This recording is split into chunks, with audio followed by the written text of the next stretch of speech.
Welcome back to the Future Strong podcast. I've been thinking a lot lately about this idea of like, how do we stay unique? Mm. How do we avoid becoming like typical or, Right. like just blending in with everyone else? Yeah, And yeah. it's a question that comes up like everywhere. Absolutely. You see it with businesses, like a company starts out all innovative and then as they grow, they kind of lose that spark. Yeah, it's almost like there's this like pull towards mediocrity, you know? Exactly. Yeah. And we see it in our own lives too, right? Like we can fall into routines. Oh, yeah. And get comfortable with the status quo. Yeah. But I think there's something powerful about like actively resisting that pull. It's such an important point. Yeah, it's like we have to almost constantly be pushing ourselves to grow and evolve, to not just accept things as they are. Exactly. And so for this deep dive, I think it'd be fun to look at this idea from a couple different angles. Okay. So first, we're going to talk about this this idea called the day one philosophy. Okay. I'm familiar with that one. Yeah. So this is something that Jeff Bezos, the founder of Amazon, Right. he really emphasized this idea of day one, even as Amazon became this giant company. Yeah, that's so interesting. Like even after achieving massive success, he was still talking about it as if it was day one. Yeah. And it's all about maintaining this mindset of continuous innovation. Yeah. Always questioning, always pushing boundaries. It's avoiding complacency, right? Even when you're at the top of your game. Exactly. You can't just rest on your laurels. You have to keep that hunger alive. And I think that applies to us as individuals, too. Like you said earlier, it's so easy to fall into those routines, to get comfortable and just stop growing. Yeah.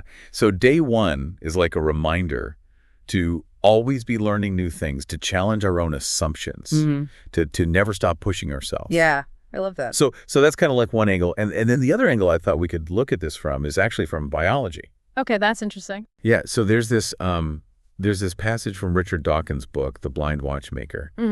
And he talks about how living organisms, they're constantly working to like maintain their own distinct state from their surroundings. Okay. And he uses this example of body temperature. Like our bodies work so hard to stay at a different temperature than our environment. To regulate, yeah. Right. And it made me think like, wow, that's kind of like a metaphor for this whole idea of like staying unique. It is. It's like we're always pushing against this pull to just kind of blend in with everything around us. Exactly. And, I think you can see this playing out on all these different levels. You see it in the business world. Like companies are always striving to differentiate themselves from the competition, find their unique niche, right? And then for us as individuals, it's about cultivating our own unique talents and perspectives and values. Yeah. It's what makes us who we are. And you know what? It makes me think of this couple that I know. They've been married for years. They have a great relationship. But sometimes the husband will jokingly say to his wife, "Can't you just be normal?" Oh, that's funny. Right. It's all in good fun. But it does point to this kind of underlying truth, which is that being different, being unique, it often takes effort. Yeah. It's much easier to just conform, to go with the flow, to not rock the boat. Yeah. But think about the costs of that. When we suppress our individuality, when we don't let our own unique contributions shine through, we lose something. And I think the world loses something too. Totally. And, it strikes me that there's this interesting parallel here between personal growth and like even larger systems. Like think about democracies and tyrannies. Ooh, okay.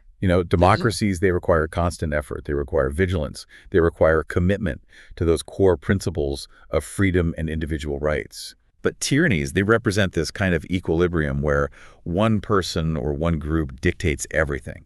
And it's so much easier, I think, to slip into tyranny than it is to maintain a democracy. It's easier to let things slide, to become complacent. That's a powerful analogy. It really highlights this idea that maintaining distinctiveness, whether it's for individuals or for societies, it requires constant work and attention. It's an ongoing process. Yeah. So as we wrap up here, I want to leave our listeners with this question to think about. What are some ways that you actively work to maintain your own uniqueness? It's a good question. Whether it's in your work, your relationships, your hobbies, your personal pursuits, how do you cultivate what makes you you? Yeah. What makes you stand out? Yeah. What makes you you? It's something to ponder. Thanks for joining us on the Future Strong podcast. We'll see you next time. See you later.